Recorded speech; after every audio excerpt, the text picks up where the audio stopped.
Então, dando continuidade, vamos falar agora da conversão comercial, que é o terceiro tipo que nós estamos abordando. Muito bem.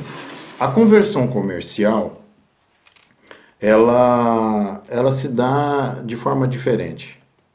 É bem fácil de identificar. A pessoa, ela resolve ir para a igreja, para o templo, porque ela tem um propósito. Ela vai fazer uma barganha. Então, se às vezes ela está doente, então ela vai por causa da doença. Mas ela vai para ser curada. Ela vai com essa intenção. Ela tem uma intenção. E não é errado ir por isso. Nós estamos dizendo que é errado. Só que essa intenção ou essa motivação deve ser levada para a palavra. E não ficar apenas na motivação. O problema não é a motivação. O problema é permanecer continuamente na motivação. Isso aí sim é um problema. Porque nessa conversão, ele vai porque ele, enfim, às vezes ele quer casar com alguém que é de lá, daquele grupo denominacional. Ele vai porque às vezes ele quer comprar um carro novo, ele quer um sinal de Deus. Né? Nós vivemos hoje um problema no cristianismo, que, principalmente aqui no Brasil, que as pessoas estão atrás de profetas, atrás de sinais. Ninguém está atrás da palavra. Onde é que tem? Tal lugar, lá Deus dá sinais. Né? Mas ele vai fazer uma barganha. Então eu vou lá para tal lugar e... Né? Ele vai atrás de uma promessa. E se Deus me der um sinal, ele quer um aval para cometer, às vezes, um ato que ele poderia cometer esse ato sem aval de ninguém. Mas ele quer deixar nas costas de Deus esse ato. Porque se ele for para a palavra, esse ato tem sempre resposta. Você não precisa de um sinal. Você precisa da Bíblia. Você precisa conhecer a Bíblia. Porque a Bíblia fala de tudo. Do nascimento à morte. Inclusive depois da morte. O que acontece depois? A Bíblia tem resposta para tudo. Mas ele vai para a igreja enxergando a igreja, a denominação, como um balcão de negócio. Então agora eu vou para a igreja, melhorar de vida, tal. Né? Ele quer uma casa, então ele faz aqueles concertos com Deus. Se Deus me fizer isso, então eu faço isso. Ele condiciona Deus a abençoá-lo. E como se Deus fosse obrigado a abençoá-lo. O Criador sujeito à criatura. Né? São os absurdos que nós vemos. Mas alguns grupos denominacionais, eles estão oferecendo isso. Tá? Usam a Bíblia? Usam a Bíblia. Olha aqui, Deus dá prata e do ouro. Então você tem que ter prata e ouro em sua casa. Então, quando existe a intenção, você converge a Bíblia para o seu interesse. Dependendo do interesse do grupo eclesiástico, denominacional, da denominação, ela pega os textos e converge para aquilo que lhe agrada e lhe interessa, esquecendo dos princípios hermenêuticos de interpretação bíblica. A palavra registra aqui que a Bíblia não é de particular interpretação, mas há grupos que fazem isso. Quando Deus fala de Deus da prata e do ouro, não é com este propósito. Né? Enfim, mas esse convertido comercial, ele está em determinado segmento religioso, determinado grupo religioso, somente por causa da proposta, do negócio, da promessa. né? Ele fica atrás daquela promessa. Às vezes ele vai para a igreja para que Deus pague as suas dívidas. Absurdo. Às vezes a pessoa faz coisa errada a vida toda, negócios errados a vida toda. E aí Deus tem que consertar, às vezes, o que ele fez a vida inteira, Deus tem que consertar numa semana, num mês, num ano. E não é assim. O conserto que Deus faz na pessoa é aqui dentro, é no interior. É transformar a tua alma, o teu caráter, a tua moral, a tua ética. Isso Deus faz, é aqui dentro. Mas é lá dentro, isso é gerado pelo Espírito Santo. Não é uma decisão comercial de ir em determinado local fazer um negócio. Então aí há um problema muito sério. Porque geram negociantes. Porque onde há negociantes, há negociadores, né? Só que isso tem nada a ver com Bíblia, muito menos com o Evangelho. A notícia é ruim. Não é boa, não. Mas isso gera pessoas cristãs. Né? A regra aqui, é claro. Algumas pessoas vão motivadas por isso. A pessoa vai a determinado local e chega lá, há da parte de Deus um sinal, às vezes, de Deus, que está muito escasso, né? Nós estamos vivendo o tempo de Samuel, os sinais de Deus, às vezes, são escassos, o que você vê muito malabarismo espiritual, convencimento, né? Mas, às vezes, há um sinal de Deus ali para ela sente que é de Deus, aquilo se concretiza como sendo de Deus na vida dela, todavia, ela passa a ser uma usufrutuária dos sinais. Aí ela quer sempre sinais. Né? Aí ela acaba cometendo o erro que os escribas e fariseus cometeram no passado. Jesus encheu a Galileia, Jerusalém, Judeia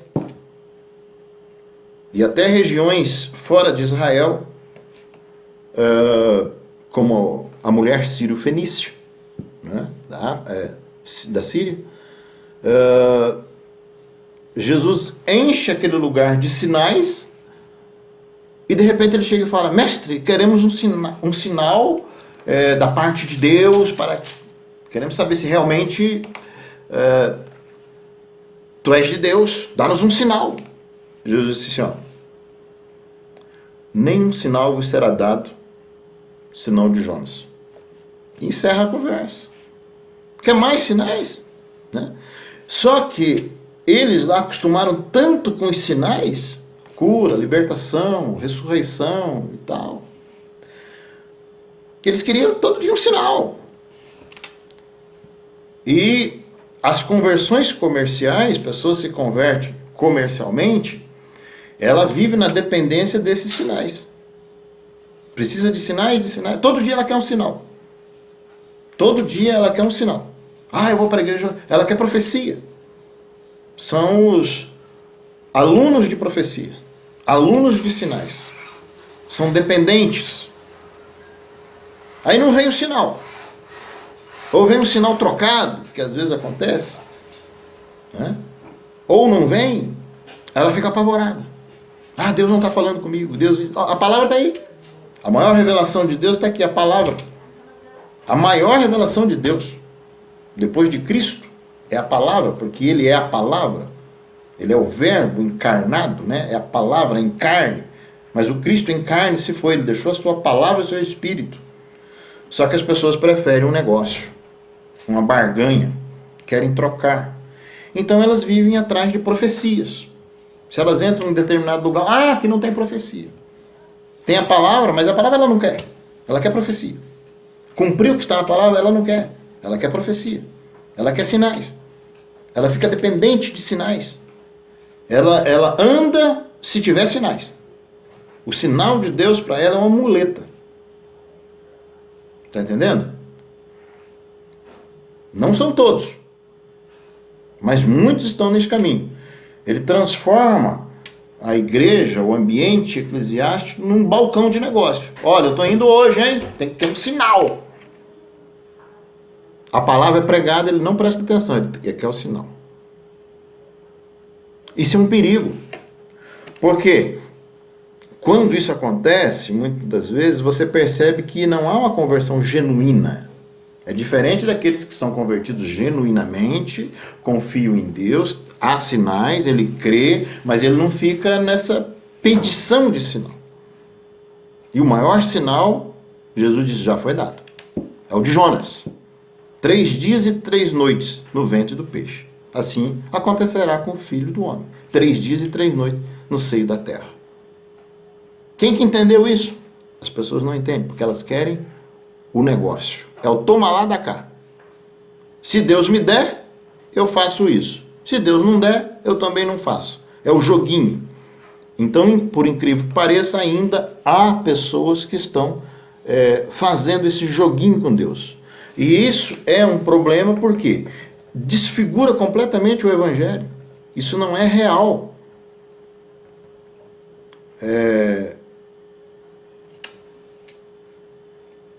É um problema muito, muito sério isso aí. Só que as pessoas, elas simplesmente não estão interessadas. Não tem interesse.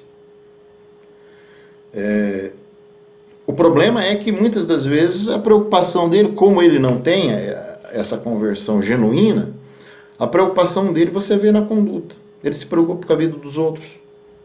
Ele está sempre de olho na vida alheia. Ele nunca se preocupa consigo. Mas ele está cheio de coisinhas ruins, né? Ele ainda não é transformado, não mudou de direção. Então ele está sempre preocupado com a vida alheia. O que interessa é a vida dos outros. A dele, nada. Então ele continua no erro, mas ele aponta o dedo para os outros. Ele não é convertido, um convertido genuíno. E tem um texto aqui conveniente a ele. Ele está sempre preocupado. Ó, fulano, você viu o que fulano fez? Ó, tal. Ó, Cicrano está assim, Beltrano está assim. Olha, ele está sempre preocupado com a vida alheia. Porque não há nele uma transformação. Ele é um negociante. Ele vai na igreja para negociar as bênçãos. Então ele fica preocupado com a vida alheia. E aí, Mateus 7, vou ler aqui para esse tipo, né? Há necessidade de se identificar esse tipo de convertido. É um tipo de convertido, ele é o convertido negociador, né? A conversão por negócios. E aqui há um texto para ele, claro, Mateus 7, versículo 5. Olha aqui. Hipócrita. Estou lendo aqui. A minha versão é King James. A versão assim, mais segura assim, para a gente ler, mais próximo dos originais nos dias atuais. Hipócrita, tira primeiro a trave do teu olho, e então poderás ver com clareza para tirar o cisco do olho do teu irmão. Essa conversão comercial gera esse modelo de cristão. A preocupação dele não é com o evangelho, não é com o reino. Ele está sempre preocupado com a vida alheia. Menos consigo mesmo. Tá? Então ele está tentando sempre tirar o cisco do olho dos outros. Preocupado e tal. Olha, esse crânio não muda nada e tal. Mas ele? Também não. É lamentável? Mas é realidade. E nós, assim, a igreja, o povo de Deus, precisa estar atento a isso. As pessoas precisam de graça. Mas da graça que custou caro. Que custou sangue. É diferente. Ok? Vamos refletir sobre isso também.